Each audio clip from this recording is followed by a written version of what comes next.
সিংহের বাচ্চা যদি ছাগলের বাচ্চার কাছে থাকে, সিংহের বাচ্চা ছাগলের দুগ্ধ খেয়ে যদি প্রতিপালিত হয়, আর ওই ছাগলের কাছে থাকতে থাকতে সিংহের যে বিক্রম, সিংহের যে শক্তি, সিংহের যে বীর্য, এটা ভুলে যায়, এটা ভুলে যায়।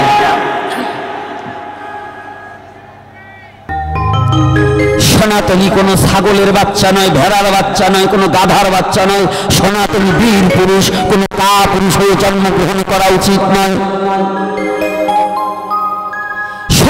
সনাতনী জাতির কোনো বীর পুরুষ হতে হবে, কোনো কাপুরুষ হয়ে জন্মগ্রহণ করা উচিত নয়।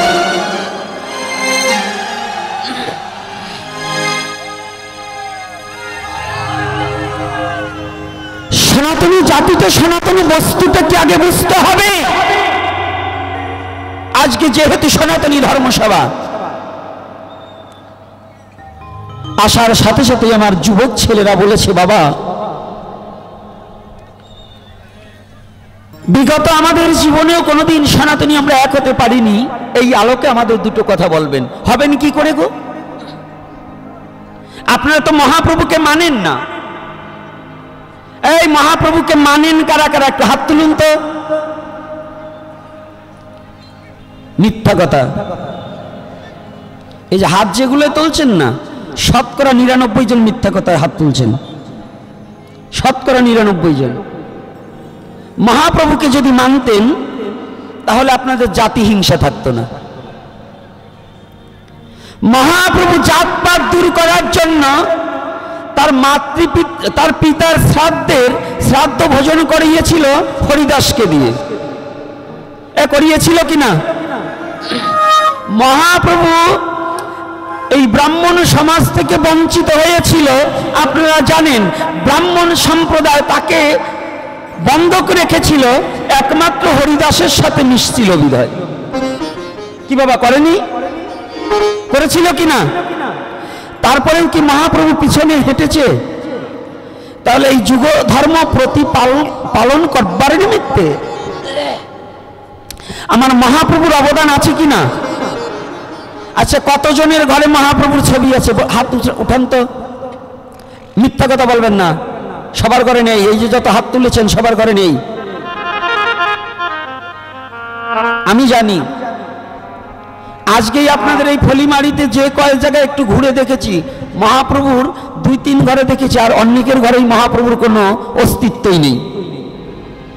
তাহলে আপনারা নিজের বাবার নাম বলতে লজ্জা পান। নিজের বাবার নাম যাদের বলতে লজ্জা হয়, সেই জাতি কি কখনো উন্নত হয়?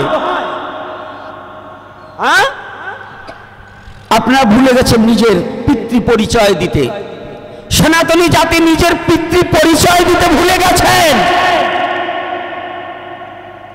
লজ্জা থাকা উচিত যে মহাপ্রভু বিশ্বজগতে এই বর্ণবাদের বিরুদ্ধে যুদ্ধ করে, বর্ণবাদের বিরুদ্ধে লড়াই করে শান্তি প্রতিষ্ঠার জন্য এই কলির যুগে অবতার পাবন অবতার শ্রীমান গৌরহরি প্রতিটা জগৎ জীবের করকমলে অকাতরে মধুমাখা হরি নাম বিতরণ করেছিল। যে জাতিকে গ্রন্থ অধ্যয়ন করবার সুযোগ করে দিয়েছে। আপনি জানেন, এই সনাতন ধর্মে বর্ণবাদের হিংসায় একসময় কোন গ্রন্থ, গীতাকে, ভাগবতকে, এমনকি বেদকে পর্যন্ত অন্য কোন জাতিকে স্পর্শ করতে দেওয়া হতো না।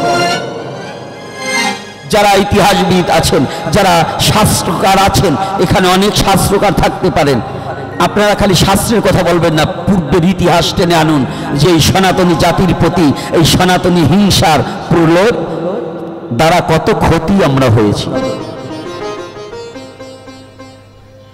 আজকে যারা গ্রন্থ স্পর্শ করতে পেরেছেন, এই অবদানটা আমার শ্রীমান গৌরহরির। আর এই জাতি কি করেছে জানেন? এই কলির পাবন অবতারী গৌরহরি বললেন,